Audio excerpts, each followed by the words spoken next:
안녕하세요. 기혼자의 만남 괜찮을까에 대해서 이야기해 보려고 합니다. 사실 누군가 만나고 사랑을 한다는 것, 그것이 정상적인 관계든 비정상적인 관계든지 상관없이 가슴이 뛰고 설레고 좋은 기분이 드는 것은 틀림이 없습니다. 저 또한 과거 외도를 하면서 그때를 회상해 보면 마치 연애할 때와 같은 비슷한 감정이 들었습니다. 그리고 더 나아가서 만남 자체가 은밀하고 비밀스럽기 때문에 짜릿한 느낌마저 들었는데요.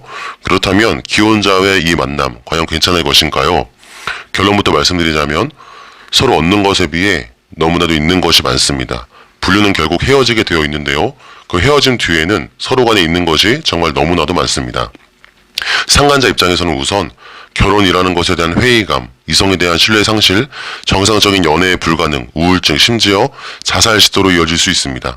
저 같은 경우 불륜이 끝나고 상간자가 정리된 지 2년이라는 시간이 지났는데요. 아무래도 상간자가 저와 서로 근무지는 다르지만 같은 직장에 있다 보니 간헐적인 소식을 가끔 접하게 될 때가 있습니다. 우선 회사 내에 불륜에 대한 소문이 다 퍼지고 상간자라는 일종의 낙인이라는 것이 생겨서 그 압박감 때문에 회사 근무 지역을 오래 적응하지 못하고 자주 이동하게 되는 일이 생기더라고요.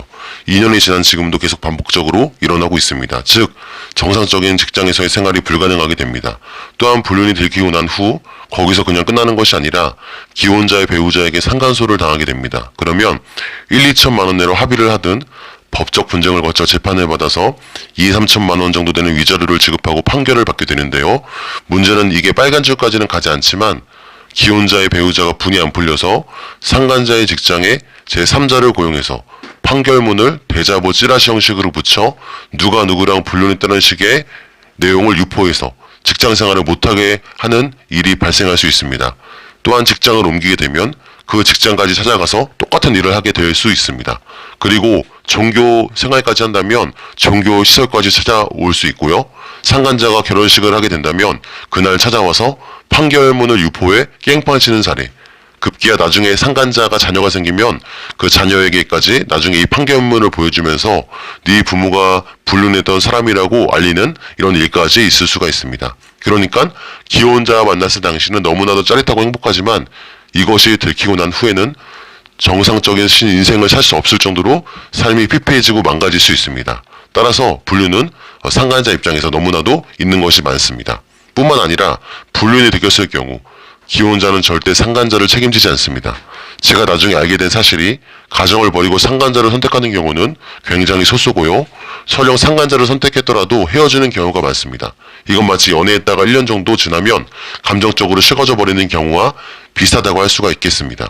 그러나 가장 많이 잃어버리는 쪽은 상간자가 아니라 바로 기혼자입니다. 기혼자는 우선 가정이 흔들리다 못해 지각 변동이 일어납니다. 일단 불륜이 발각당하면 이전에 알던 가정이 아닙니다.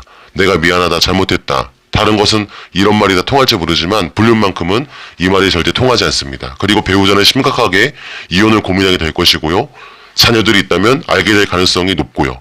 배우자가 화가 많이 났다면 유체기의 모든 지인들과 회사, 친애가에게 이 불륜 사실에 대해 다 발설할 가능성도 있습니다. 정상적인 직장 생활이 힘든 것은 말할 것도 없고 경제력이 무너지고 상간자의 관계는 뿌리 없는 나무처럼 서서히 끝이 날 것이고 시간 지나버리면 뻐져진 후회를 하겠지만 이미 무너진 탑을 쌓으려면 처음부터 시작해야 되기 때문에 막막합니다. 그래서 불륜이 발각당해서 자살하는 또 자살 시도하는 가해자분들도 많습니다. 이처럼 기혼자와의 만남, 불륜이라는 것은 서로 간에 얻는 것에 비해 있는 것이 정말 너무나도 많습니다. 제가 지금 생각해보면 애초에 시작조차 하지 않는 것이 가장 좋다고 할 수 있겠네요. 부디 좋은 선택을 하셔가지고 좋은 인생을 살게 되시기를 기원합니다. 감사합니다.